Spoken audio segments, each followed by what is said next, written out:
pidato Presiden Prabowo Subianto pada saat di Sentul kemarin, beliau mengatakan sebenarnya saya menyayangkan begitu ya, dan saya terpaksa harus melakukan pencopotan. Apa yang bisa dicermati dari itu? Padahal saya sudah percaya. Apa yang bisa dicermati dari? Iya, beliau kan memberikan kepercayaan yang sangat besar ya kepada Pak Dadan selama ini.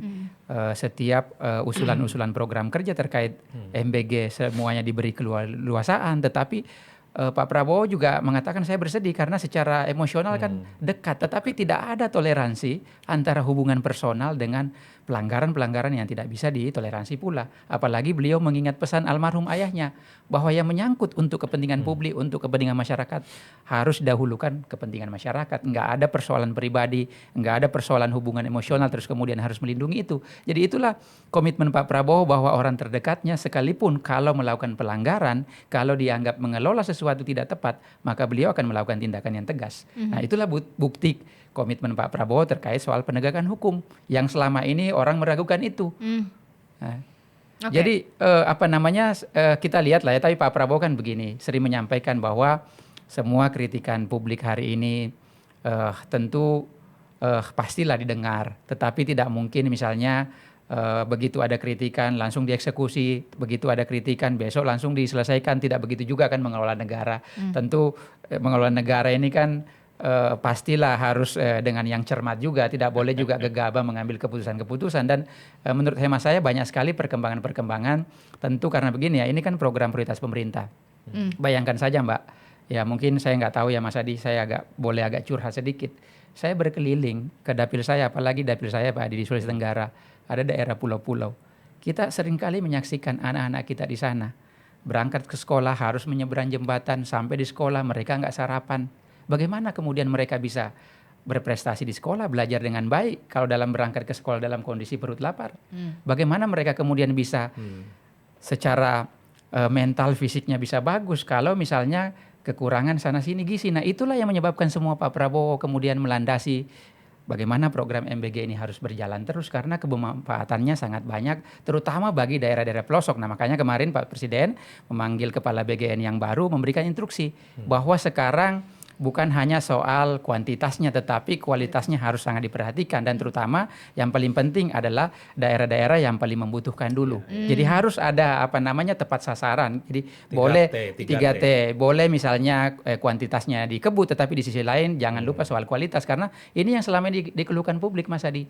Misalnya soal standarisasi menu yang setiap hari kita lihat berseliweran ada foto-foto, dan nggak mungkin itu nggak valid karena pasti kan sumbernya mereka foto itu dari penyediaan dari makanan-makanan itu. Jadi itu juga yang menyebabkan Pak Presiden marah besar terhadap kondisi BGN yang selama ini. Makanya beliau pengen agar ada perombakan dan kemudian harus ditangani secara menyeluruh.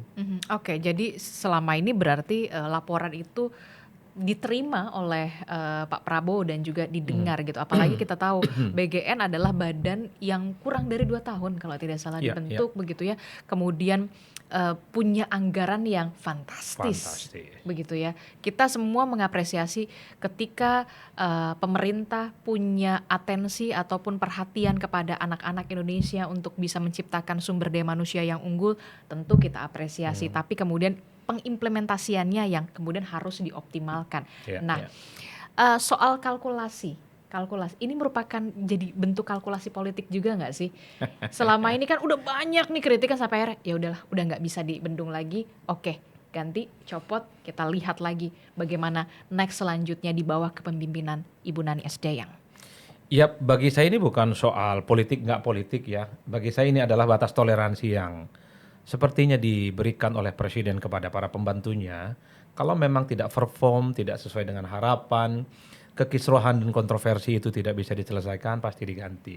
Dan itu yang terjadi pada BGN, 3 orang bahkan, ketua dan wakil ketuanya. Kan kalau kita mau jujur sebenarnya, kalau kita tracking satu persatu, Pak Dadan Hindayana itu kan relatif agak kurang diterima oleh publik sebagai kepala BGN. Ini ahli serangga, kok tiba-tiba ngurusin soal badan gizi nasional misalnya. Kan banyak yang menyarankan kenapa bukan dokter.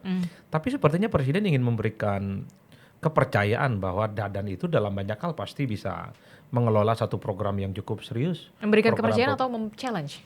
Memberikan kepercayaan. Tapi kepercayaan ini kan dibayar tidak tuntas dan bahkan tidak lama setelah dilantik kan Pak Dadan statement-statementnya cukup kontroversial. Ya kan, serangga, ulet dianggap sebagai sumber gizi. Coba bayangkan. Setelah itu yang kontroversial lagi adalah minum susu 2 liter per hari. Itu kan menyindir kita-kita yang nggak pernah minum susu.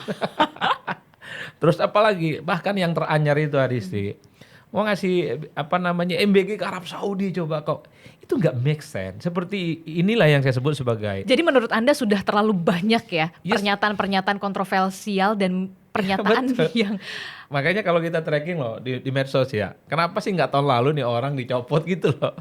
Ini dianggap lambat, tapi tidak ada kata istilah lambat untuk membenahi. Tapi satu hal menurut saya, jangan dikira Pak Presiden itu tidak pernah mendengarkan suara-suara publik. Kan selama ini kan dipersepsikan tidak pernah dengar suara publik.